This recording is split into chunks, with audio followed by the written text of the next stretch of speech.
ทุกคนงานบุญบ้านเกินโอ้ตอนเช้าเนี่ยคนก็จะเริ่มเอาเนี่ยเอาเครื่องเอาของไปก็เต้นเอาอย่างว่า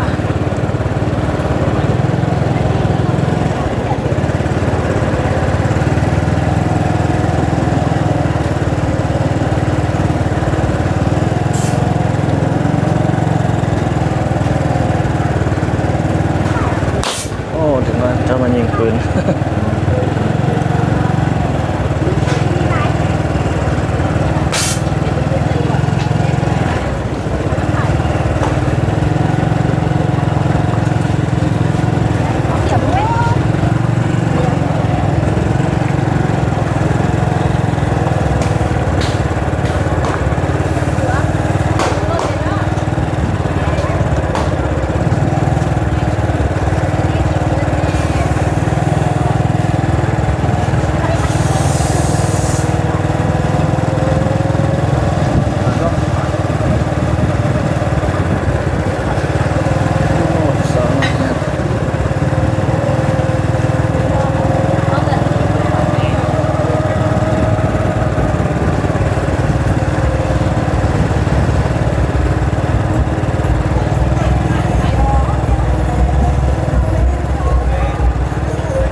นี่มื้อสุดท้ายแล้วมันนี่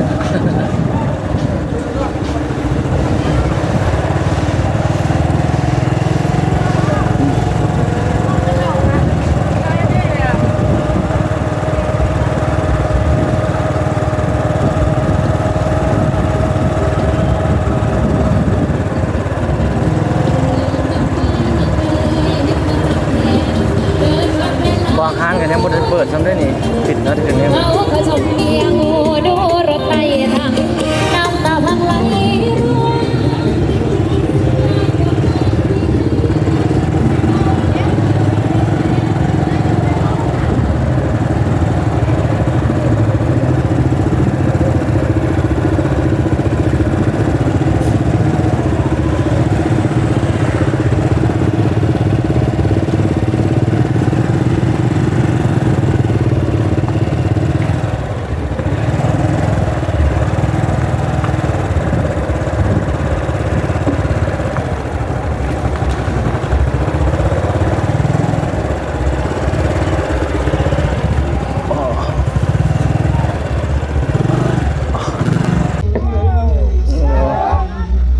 ส้ม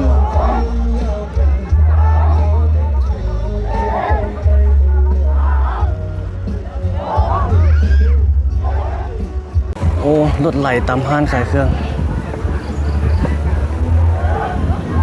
คนบ่เป็นอย่างติก็เดินนั่งอยู่รถ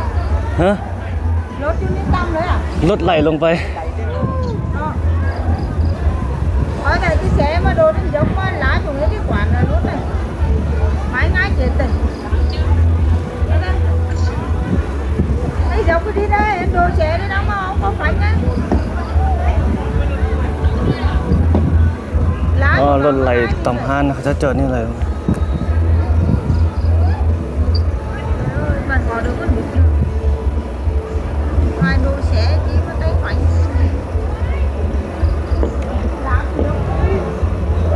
giống cái xe đồ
เมื่อกี้รถไหลเขาจะเอาอันนั้นไปแล้วเด็กน้อยขึ้นไปพุ่นละดีที่บ่เจ็บหลายเจ็บน้อยเดียวโอ้อันตรายทุกคนรถเขาจะจอดเท่านั้นไหลลงไปใส่ห้างแปลงอันนั้นนะลงไปใส่ห้างเขาเจ้าขายเครื่องอยู่พุ่น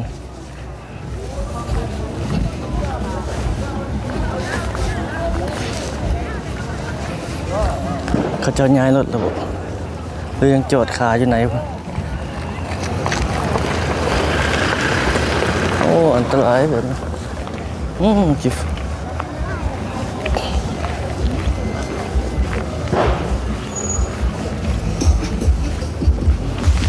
ขึ้นมาแล้วไปเบิ่ง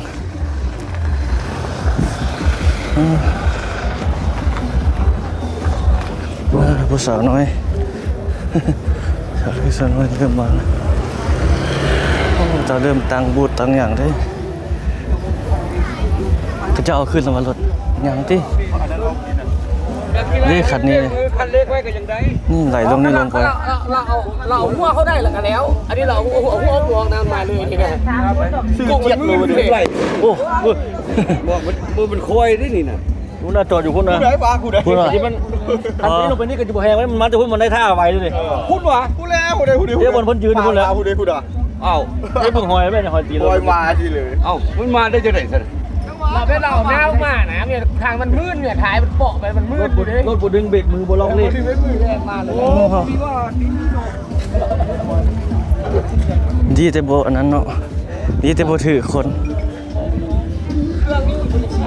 โอ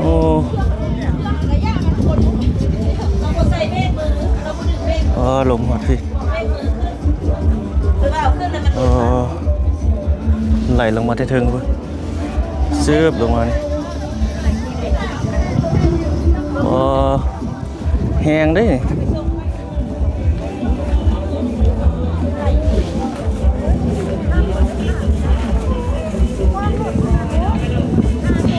ดีที่บ่ถือคนเนาะ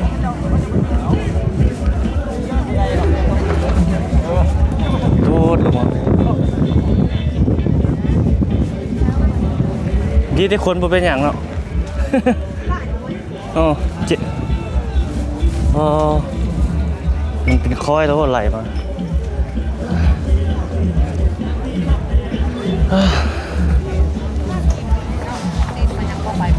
ไปเราไปทางนี้ดีกว่า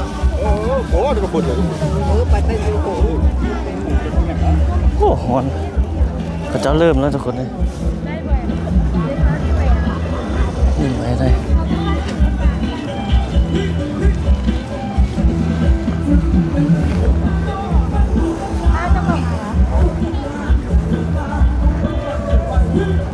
โอ้เต็มเลยเป็นคนเริ่มมาแล้ว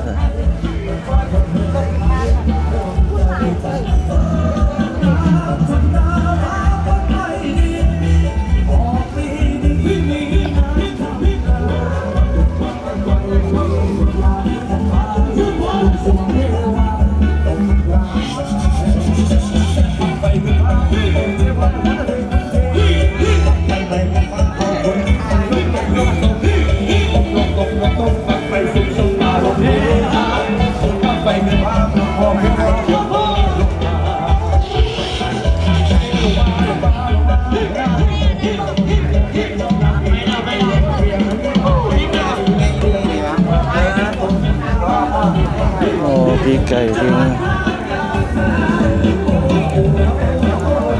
โอ้คนเริ่มมาเยี่ยมช่วงแล้ว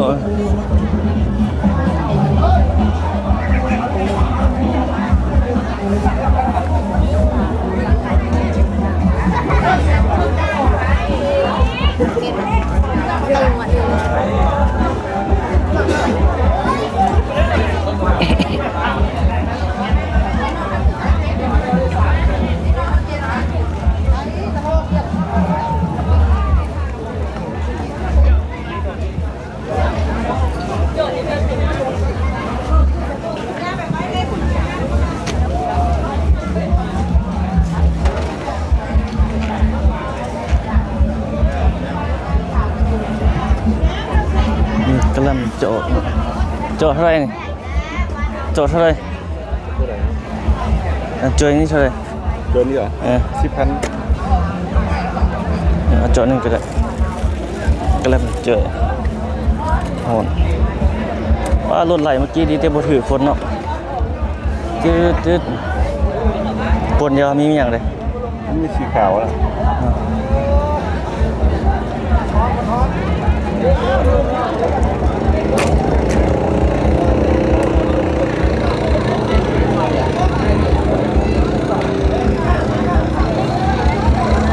โดนโอ้หลอกไปทางนี้ต่อทีนี้มันสีพายของเจ้าอยู่ยังคำบ้านปากกันยุงเป็นบ้านเรียนมาแต่พุ่นเนาะมาแต่ส่วนนั้นพุ่น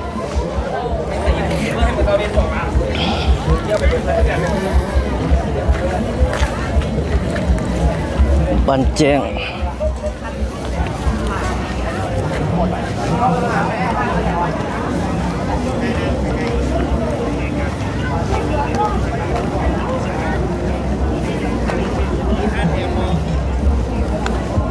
สีพายเขาเจ้ากำลังลงกำลังสิเปิดทางหน้าที่เส้นใสอยู่พุ่นเนาะคนเริ่มมาทุกคนเลยเจ้าหน้าเขาเจ้าก็เริ่มแข่งเป็นทางการละนี่เฮือเขาเจ้ามาจุ่มอยู่พี่กำลังสิเปิดวิธีได้แผนกศึกษากีฬาจันเฮือซ่องสาวโพไซ เริ่มขึ้นอย่างเป็นทางการขอเสียงตบมือดังๆและขอเชิญคณะประธานร่วมเปิดไฟเปิดจุดเป้าหน่อย โอ้คนเปิดแล้ววันนี้เปิดเป็นทางการแล้วโอ้เขาไม่ได้ย่างมาฮอด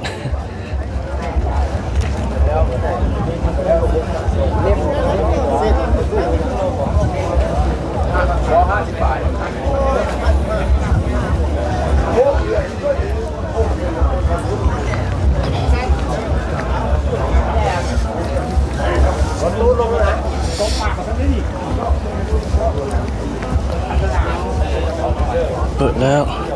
คณะกรรมการมันอยู่เทิง ขออนุญาตให้เชิญไปจุดเป้าเลยเนาะ ปล่อยปุ่งเป้าอยู่ใส่โอ้ยปล่อยอยู่เทิงพุ่นเนาะอ๋อเพิ่นกำลังปล่อยพิธีทางเทิง ไปแล้วก็ทำเป็นเรื่องนะ นี่ปล่อยขึ้นแล้วเพิ่มพอ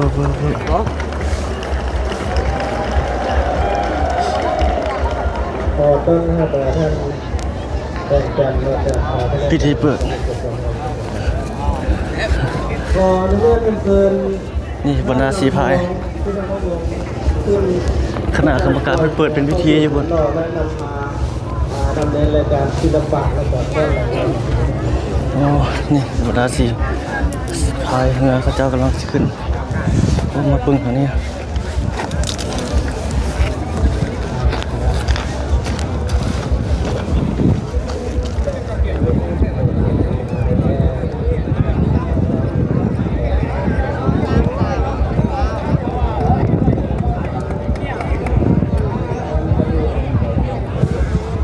จักรลำ2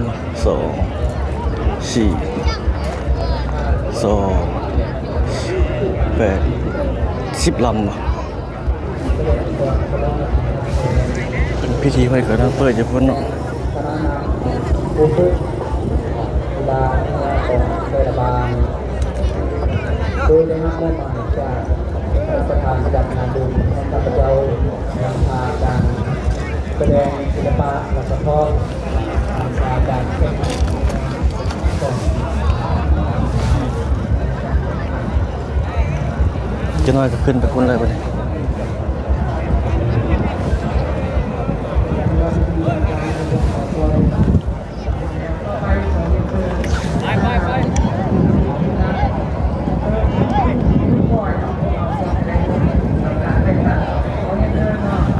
ขึ้นสู่จุดปล่อยแล้ววันนี้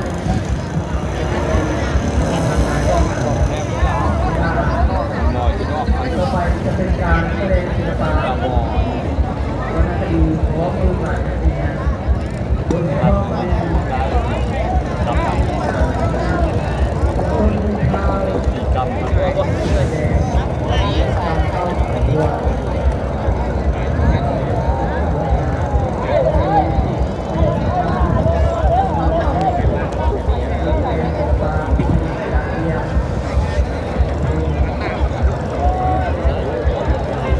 1เบอร์นั้น2 3 4 5 6 7 8 9 10 11ลำเนาะ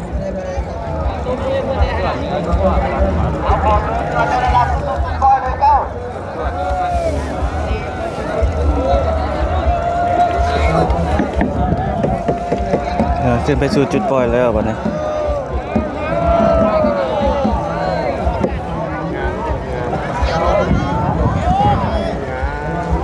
2ลำขึ้นไปก่อนแล้วบัดนี้เอาโอ้หลายเติบลำนี่2ลำเนาะ1 2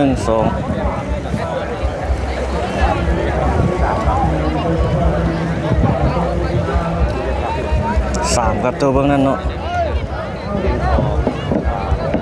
3กับตัวอยู่ข้างในพุ่น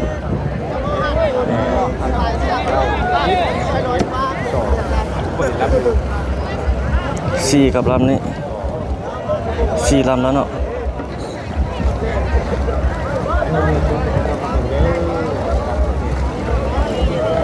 4ลำไป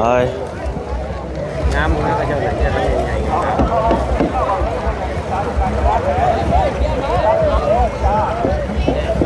ๆนี่ขึ้นไปท่าน4ลำแล้วเนาะ4ลำ5 6 1 2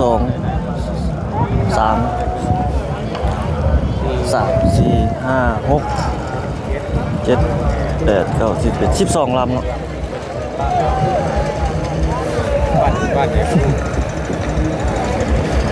ไปแล้ว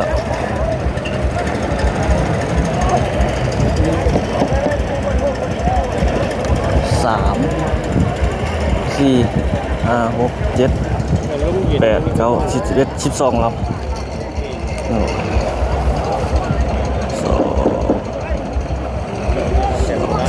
5 6 7 8 9 11 12ลำไปหมด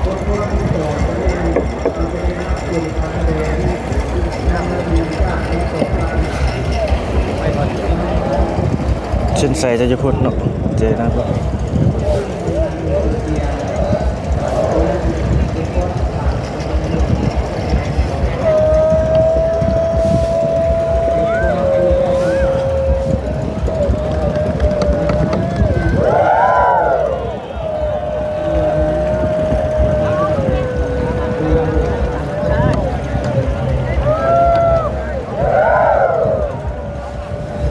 ขึ้นไปแล้วไปสู่จุดปล่อยแล้ว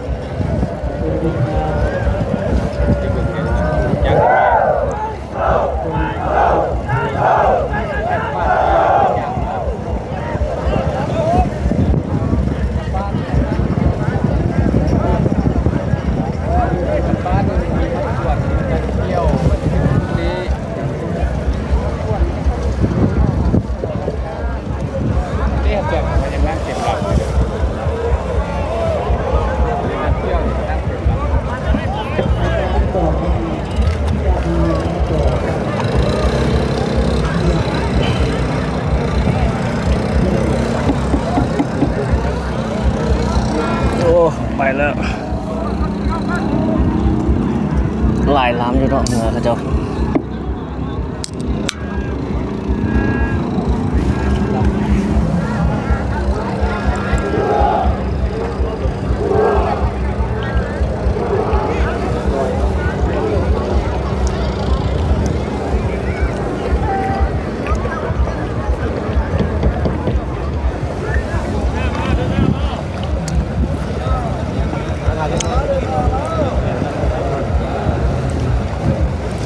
จะน้อยก็เริ่มปล่อยมาเนาะปล่อยจะพูดมาถึงล่องลงน้ำคือเก่าเนาะ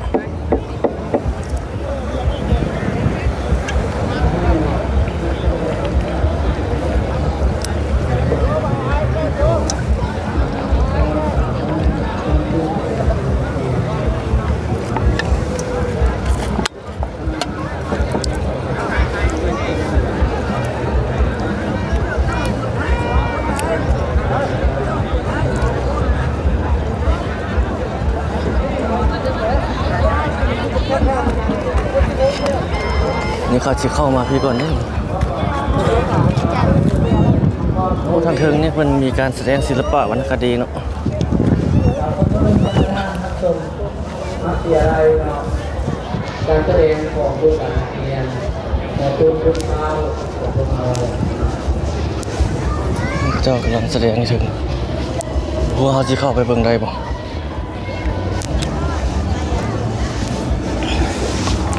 โอ้โหอันนี้ร่วมสืบสานประเพณีอันดีงามของชาติลาวโอ้นี่เขาเจ้านั่งแถวนี้เต็มเลย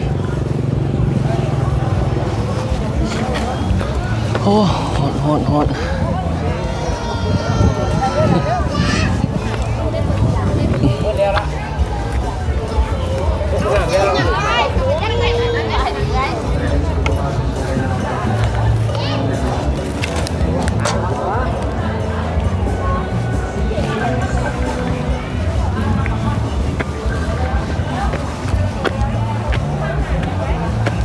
ขึ้นมาถึงโอ้ฮอนขนาด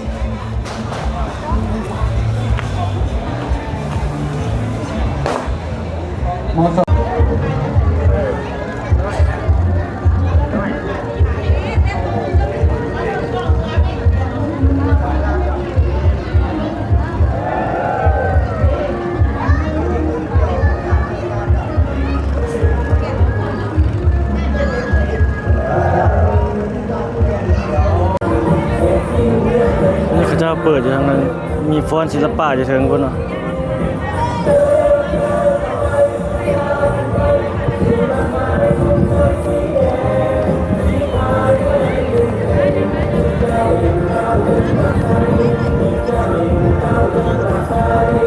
เหือเซิงหน้าน้ำเนาะ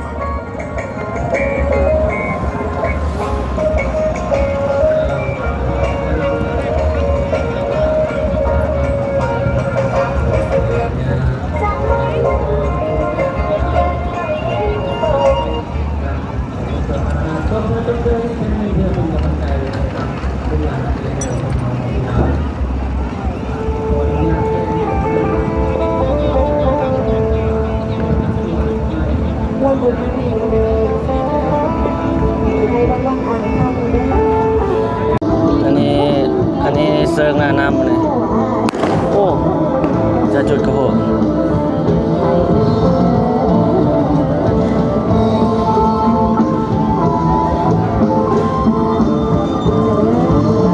ทางนี้ก็เซิงหน้าน้ำเนาะทางนี้ก็กำลังเปิดพิธีกำลังแสดงศิลปะวรรณคดีทางนี้ก็ได้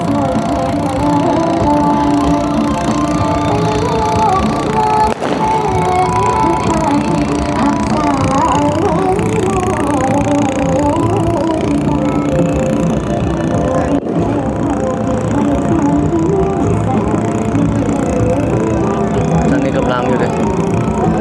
เขาจะกำลังสิปล่อยจะน้อยนะ พวกเราก็จะได้เริ่มแล้วเนาะให้บรรจุสุดท้ายแล้วที่ไปสู่จุดพบ โอ้ทางเทิงเพื่อนยังแสดงศิลปะวรรณคดียังบ่แล้วเท่านั้นเนาะยังกำลังแสดงอยู่ทางเทิงมันก็บ่หลายปานใดเนาะนี่ทางนั้นนี่มันเฮามานั่งเสาร่มเสาแดดอยู่นี่เราท่ากำลังสิเดินมาสู่ทางนี้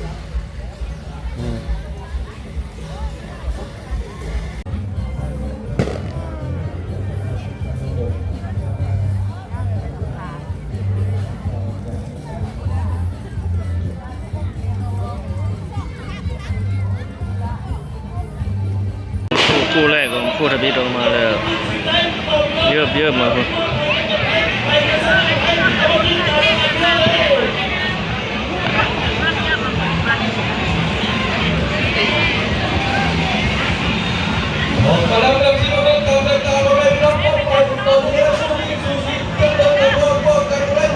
ที่เขานั่งอยู่พี่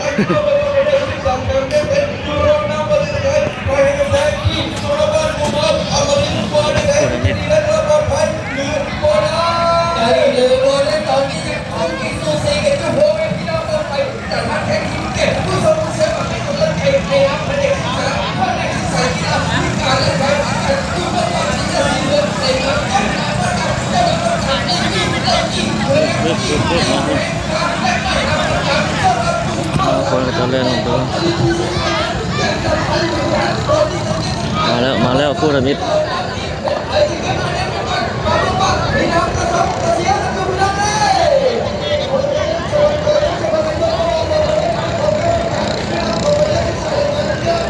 ใจนี่มาตัวนี้แล้วนี่สอดมานี่แล้วโอ้ซูซี่เด้อ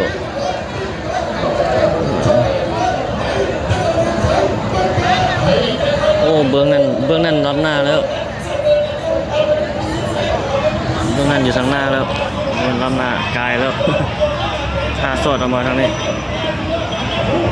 เส้นไซอยู่บนหลักทุงนี่เนาะเส้นไซ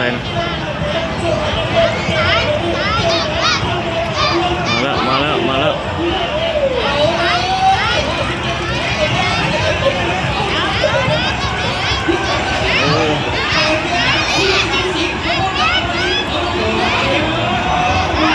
เบื้องสูสีแล้ว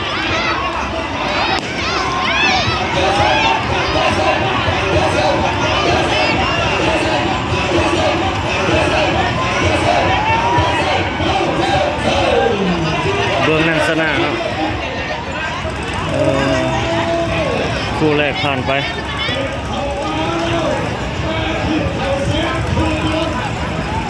คู่ต่อไปหาลงไปลุ่มพุ่นโอ้3 โมงเจ้ามาฟ้อนศิลปะวรรณคดีนี่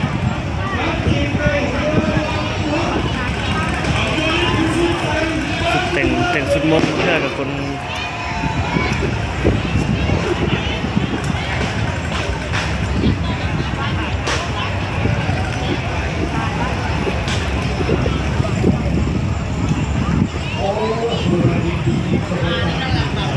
คือจะมาอยู่แถวนี้มืดมันเป็นห่มหรือเปล่า เต็มเลยอยู่ตามอันนี้เนาะมาคู่ต่อไปหาลงไปรุ่มไปแบบนี้เจอหินแจ้งเนาะ2 โมง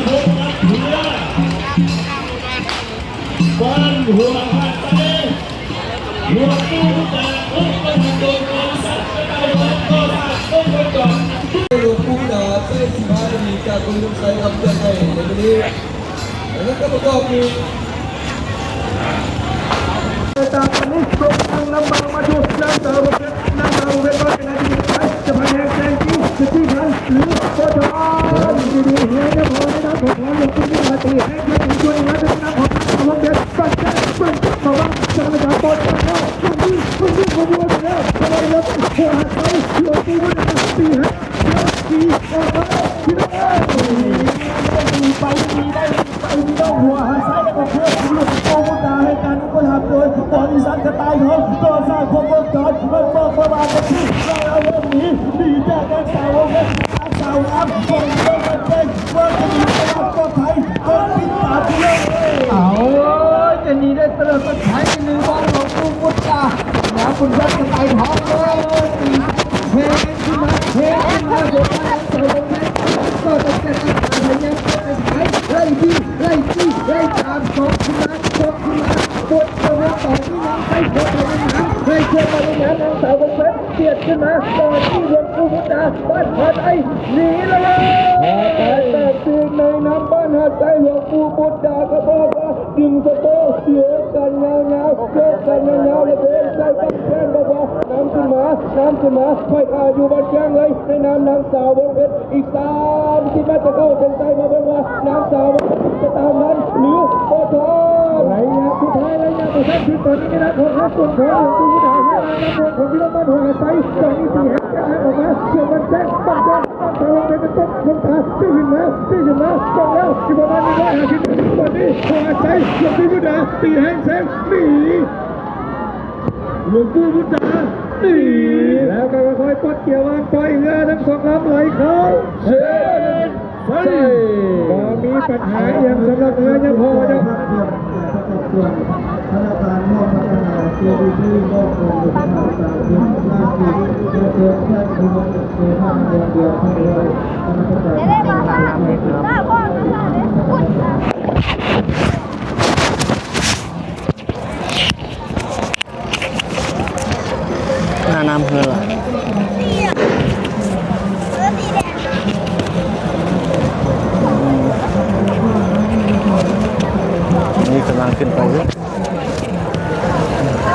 คนเริ่มหลายขึ้น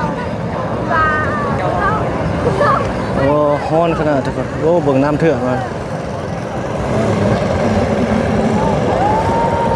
โอ้ฮ้อนขนาดไปอยู่ห่มก่อนแป๊บเดียว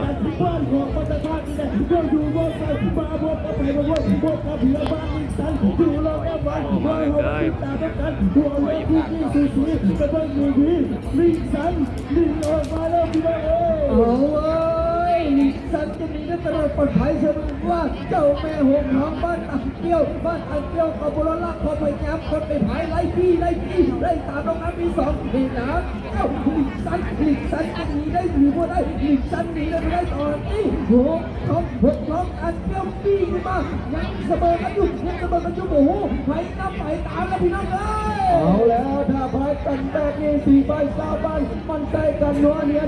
เป็นมวยลูกคู่เป็นงูลูกเลี้ยงตัวแม่ที่น้องฟ้องไปสวยเสียคะแนนในตอนนี้เรื่องว่าจะเป็นสี่ใบสามใบจะเป็นสามค่อยหาก็ซ้อนกระจายจะค่อยกระจายกันไม่บุญยุทธ์บุญยังไม่บุญญาไหนทั้งนั้นมาเบิ่งว่าในน้ำเจ้าแม่หุ่นร้องบ้านกลางเที่ยวอยู่ร้องน้ำบนจะภายในแสงได้ตลอดปลอดภัยหรือบ่ได้ต้องมาทำใจบ้านลิงกันเลยเว้ยตรงนี้ตรงกลางสายตาห่วงเงินในเครื่องนี้สูสีตรงตัวบอกบ่ได้ว่าใครจะนั้นใครจะตายดีๆนะส่วนใต้ลิงใช้ตัดดีมาบอกว่าซ้อมตัดหลายตัวแล้วไอ้พวกตัดเดียวเพราะว่าซ้อมมาไม่เดียวตอนนี้ตัดเดียวที่หนึ่งนะวิ่งชั้นหนีสองเลยใครเราจะซ้อมกินเราก็ต้องซ้อมกินเราก็ต้องซ้อมตอนนี้ตีให้ใช่เลยออกมาแล้ว เอาท่าซ้อนของมันนี่ ลิงสันหนีเลย ลิงสัน เจ้าแม่หัวเขาคนที่ต้องมาจับเจ้าว่าจะมีตลอดปลอดภัยหรือว่าจะต้องดีได้สบายดีได้จะได้ตัวเก๋ดีได้มีไปจะต้องดีนายหัวเลยโอ้โหเอาหัวว่าจะบอกว่าใครจะมาส่งเราที่คอยหายกันมาพัดหัวว่าประกาศไปจะบอกว่าใครไป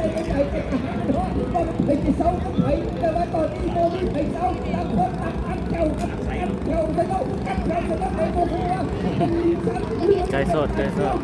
มันบัง เอาเกี่ยวกันอยู่บ้างไม่ไปจะเข้าใส่กันเก็บถูกที่ดูสีเสมอกันอยู่นี่นะมาไปยังบอกไปยังเข้ากันจะเข้ากันตอนนี้เราเป็นตามสายตาในน้ำบ้านลิงสันมีตะเรเปิดเป็นส่วนมาในน้ำตาเกียวว่าจะไหนถึงว่าจะซ้อมมาในอะไรปันใดก็จะสู้หัวเส้นใจมาตรงนั้น ลำนาละกายหลายแล้วเบ็ดมาไกลๆนะ หัวใจไหนตาอีกตาเราจะเข้าเส้นใจจะเป็นตาเกียวหรือลิงสันมาตรงนั้นตาเกียวจัดแสงตาเกียวจัดแสง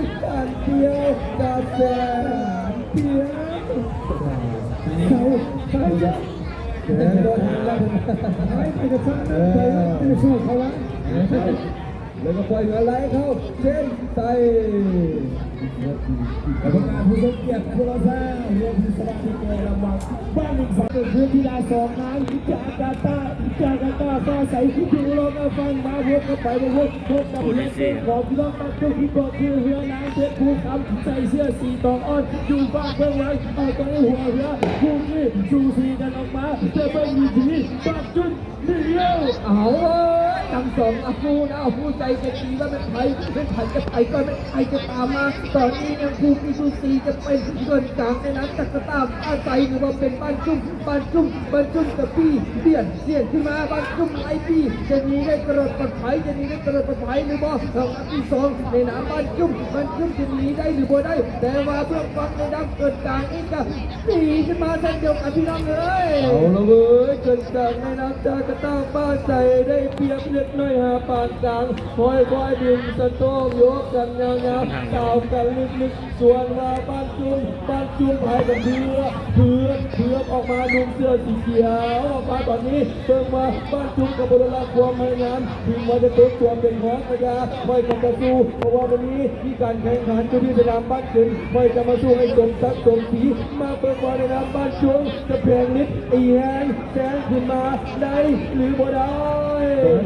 นะบางจุ่มมันนี่ต้องจุ่มมาต้องตอนมาพามันขัดเชิงน้ำมันจั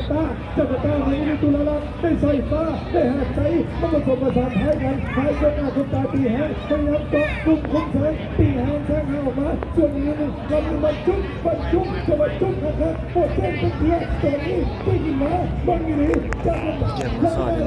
ตีแห้งแสงไปได้แสงไปเจอกระตาฟ้าใสแม่ตุกคือโตเพื่อสองพิดาสองนะของพี่น้องบ้านกันทนายแม่ตุกคือบ้านเป็นการที่เองที่น่าจะตีให้แสงมีจากการเช็ดตุกครับสองพี่น้องบรรจุหนีเล่าหนีตลอดปลอดภัยแล้วพี่น้องเลย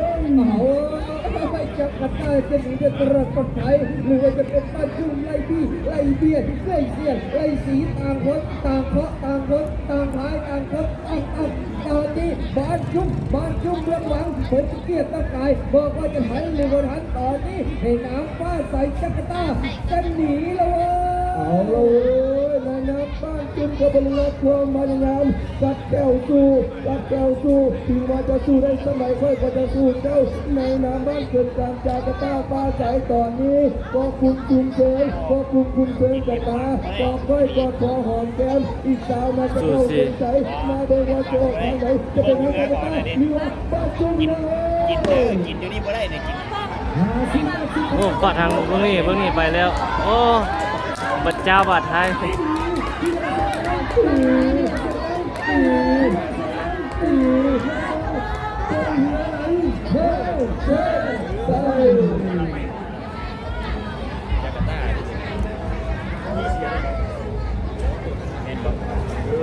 ็นการพิเศษเดี๋ยวตัวซ่าเรือที่สนามในเที่ยวนี้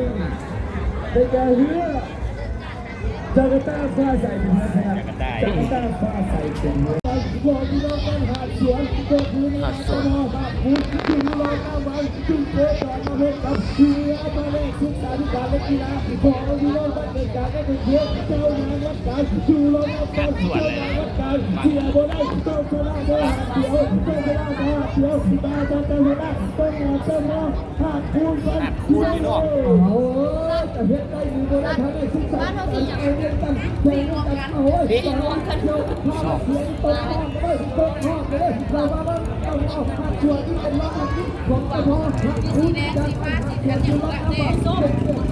สีแดงไม่โซ่เป็นไทยจะสามารถเอาชนะมาได้ที่การไอ้กีฬาไม่ได้อยู่ได้แต่ว่าแข่งอันนี้ก็พอสามารถที่จะไปต่อได้อยู่ได้ตอนนี้ยังเสมอกันอยู่โอ้โหไหนครับไหนตามพี่น้องเลยโอ้โหใครจะนำใครจะตามนะตอนนี้เตะกันคนละนัดอัดกันเลยก็กันยังไม่ได้เพราะว่าเราไปหาคนยังยาวใจคนละพี่น้องต้องมาคนมาเชียร์มาพนักกินจากกันเลี้ยงกันในน้ำเจ้าดาวันกันมาบอกว่าจะให้เหตุการณ์หนีมาจะไปหนีมาจะเป็นบ้านหาสวนเจ้าของหาสวนตอนนี้ผู้นี้ตัวดีไปเลย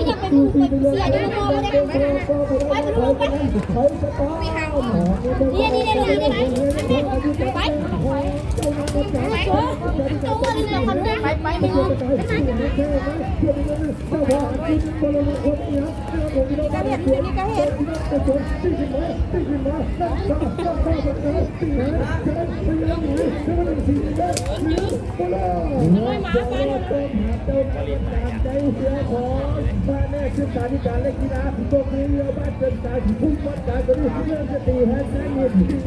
นี้ตะมองอาคุในนาของน้องบ้านหาสวนบ้านเนี่ย ต้นมาเลยรอเบิ่งนี่ ใครลืมบ่ได้แค่ศึกษาธิการวายเก่งกันจะมีได้ตลอดปัดไว้ตอนนี้เล็กไม่หาปันกลางเพื่อนศึกษาแล้วเนี่ยเกี่ยวกันไงเราจะตีแท็กแต่ว่าจะมองหาคุณบ้านหาสวนไอ้ที่ทำได้ที่บอกทำได้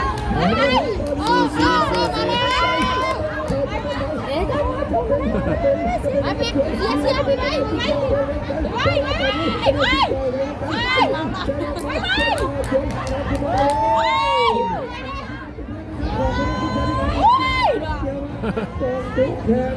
เกี่ยวไปแล้วชวนพ่อบอกคุณจะมาชวนนะคอยจะเกี่ยวอะไรเนี่ยกำมันมาฟันเฮ้เป็นปัญหาเจ้าให้ตัวเจ้าใจบ้านเป็นการพุ่งบันการในด้านของคณะผู้จัดการและกีฬา เมืองทุกคนเขียนกันเอาชนะแล้วจบเจ้าพ่อพันรถจากบ้านจบไปเลย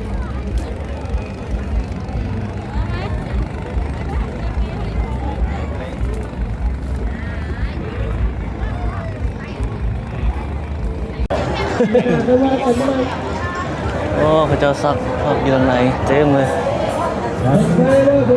โอ้ล่อไปถึงเลยก็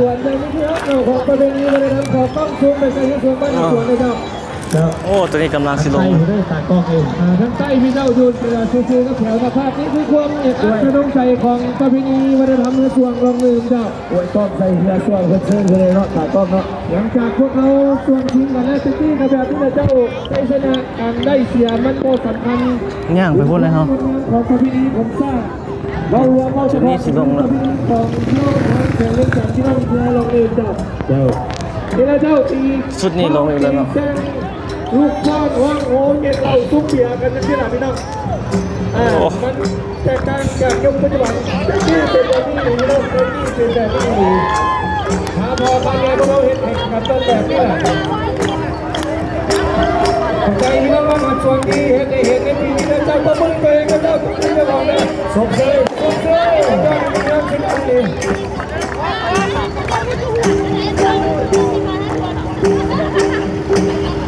ส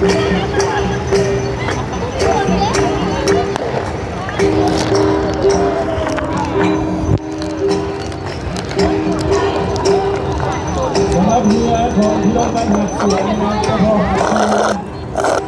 ให้การก็ทำโดยคนส โอ้ วน เอาไปถึงแล้วพุ่น ทุกคนหินแพรทราย จะสอน บ้านหักสวนบริษัทไซสระทุกคนหินแพร สั่งโทรศัพท์หมดไฟแล้ว โดย เรือ30 ปลายเปอร์เซ็นต์ เรือพัก1 ใน 2ของพี่น้องบ้านหักสวนให้การอุปถัมภ์ โอ้ ท่านนี้ดิฉันเป็นชาวบ้านจังหวัดนครปฐมปีนี้ทางบ้านหักสวนใช้มาลาพวกเขาบอกนี้พวกเขาเพราะปากไก่เลย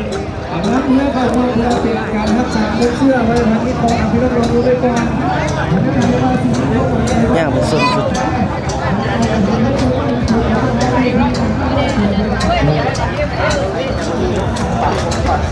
เด่นพ้นคนคือถ้าอยู่เป็นจุไปทางนั้นต่อเบิ่งหลายมุมนั่นไป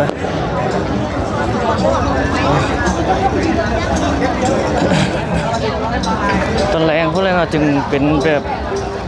สิ่งที่1ที่2ครับ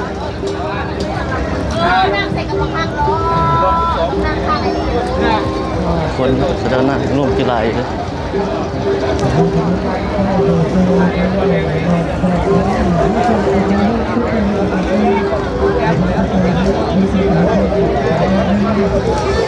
อยู่ตอนนี้เต็มโอ้นะเขาเจ้าเล่นนะนี่มันอย่างไรแผนกศึกษาธิการและกีฬาแขวงเวียงจันทน์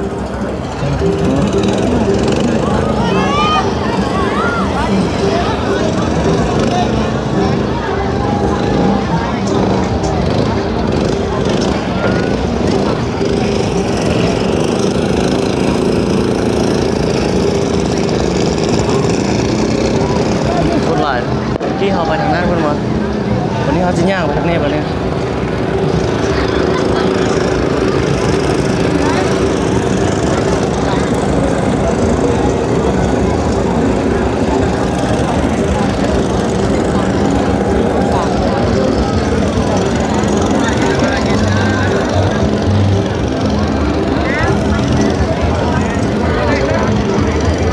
บรรยากาศสดๆไปเนาะโอ้อันนี้เรามาขายอยู่ที่พี่นะนำเราขายอยู่เข้มของเวียงจันทน์แล้วนะอันนี้มาโลกครับพี่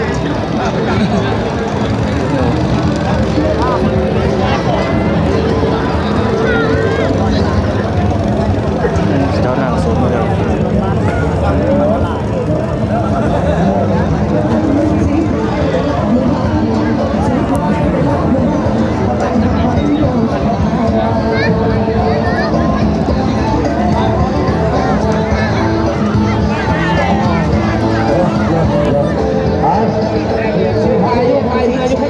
กระมวดเนาะกอดเสียอยู่ในกระมวดทั้งช่วงวิทยามันวันนี้พวกเราเพราะว่าเฮียยอดหนาวมือนี่เนาะ จ้านั่ง เพราะว่าเจ้าแม่น่ะรอประมาณ เล่นหลายเนาะ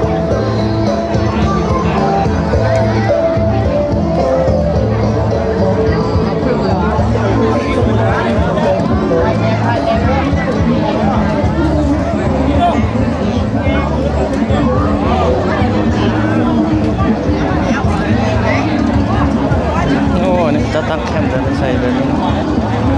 คักเห็นแบบนี้ เสื้อเขียวนั่งกินเหงื่อนะ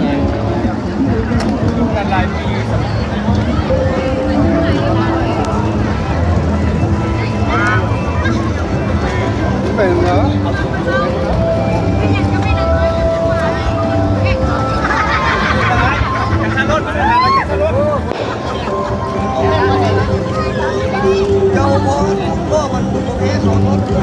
โอ้นี่เป็น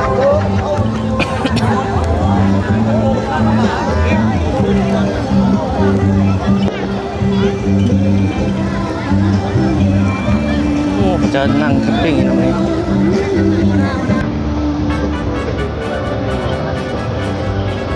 โอ้นี่เจ้า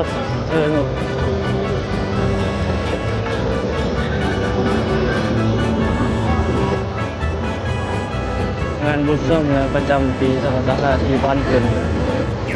ผมเก็บเสร็จกำลังที่ออกไปนี่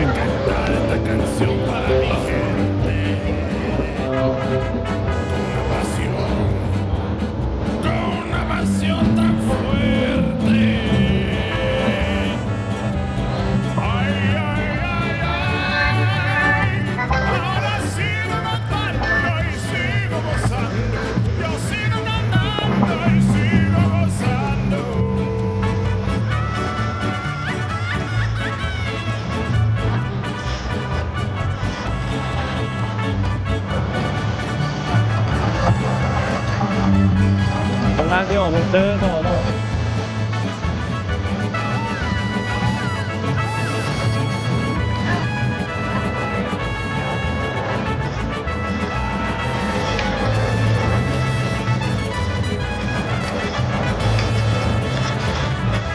เราไม่กินไปได้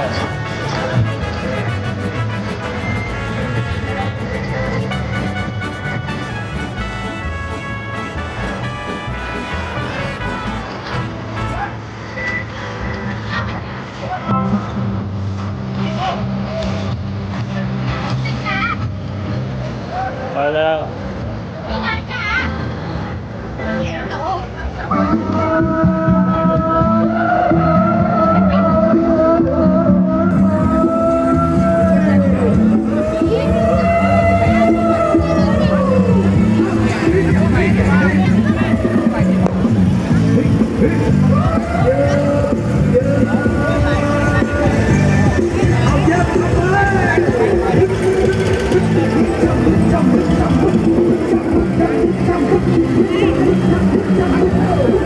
เดินไปต่อวันนี้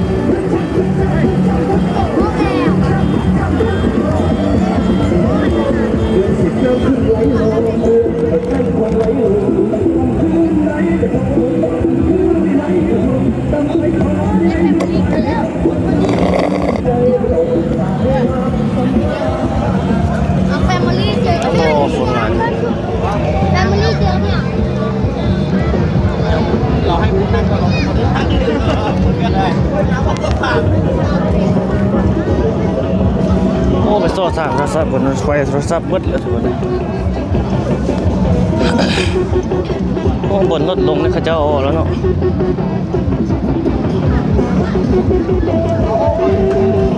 นี่บนลดลงนะเสาลดลง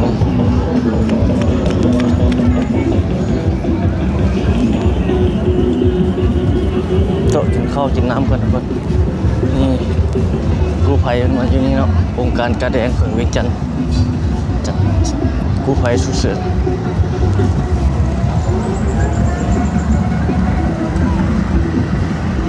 ของบริจาคเพื่อช่วยเหลือมนุษยชนด้วยกันก็เป็นประจำประการนี่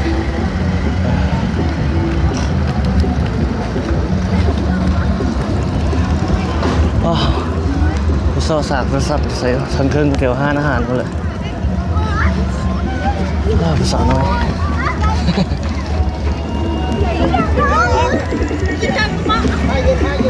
เฮ้ยที่ไม่ได้ยังนะ